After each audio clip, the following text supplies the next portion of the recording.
কী গো, দেখে এটাই ভাবছো না এত বড় থালাটা কেন দেখাচ্ছে? না গো, থালাটা দেখাচ্ছি না, দেখাচ্ছি এই শাকটা। তার আগে যখন দেখাচ্ছি তো বলেই দিই আজকে দুপুরে খাবারে কি কি আছে। আছে এই দেখো মুসুরির ডাল দিয়ে লাউ, আছে মুরগির গিলা কলিজা, আর আছে এই একটা ভর্তা। এটা কিন্তু চানা ডাল দিয়ে একটা ভর্তা হয়, যেটা আর কি আমরা ধোসা আর ইডলির সাথে খেয়ে থাকি। সেটাই কিন্তু ভাতের সাথে করেছি, তো সেই জন্য একটু শক্ত শক্ত করেছি। আর আমার ছেলে তো ভীষণ পছন্দ করে এই ভর্তাটা, মানে যে চাটনিটা সেটা ধোসার সাথে খুব পছন্দ করে। তো ওর আজকে খেতে ইচ্ছে করলো ভাতের সাথে, তো বানিয়ে দিলাম। আর আছে লেবু। এই যে শাকটা, এর কথা আর কি বলবো, এত দুর্দান্ত হয়েছে না খেতে।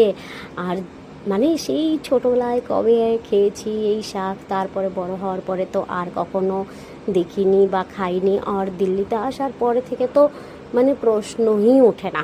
ঠিক আছে, কিন্তু ওই যে বললাম আমাদের এখানে একটা বাঙালি বাজার আছে, সেই বাঙালি বাজারেও কিন্তু আজ অবধি কখনো দেখিনি।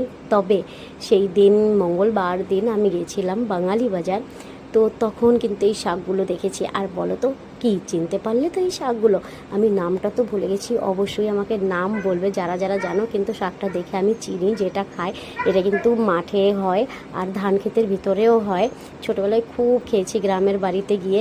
তো এই শাকটা দেখে আর লোভ সামলাতে পারলাম না, তো নিয়ে নিলাম। 20 টাকায় কেজি ছিল, বেশি দামও ছিল না। আর আধা কেজি নিয়ে এসেছি। একটু নেতিয়ে গেছে, কারণ 2 দিন পর্যন্ত ফ্রিজে রাখা ছিল, আর সময় করতেই পারিনি এটাকে বেছে কেটে নেওয়ার জন্য, সেই জন্য একটু লেট হয়ে গেছে। আজকে তো ফাইনালি এটা বেরই করে নিলাম আর রান্না করে খেয়ে দেখছি কি দারুণ। আর এই দেখো, আচার বানানোর প্রসেস কিন্তু চলছে। আমের আচার আমি অলরেডি বানিয়ে ফেলেছি, আরও অনেক ধরনের আচার বানাবো। আর চলো এবার খেয়ে মানে কি আর বল।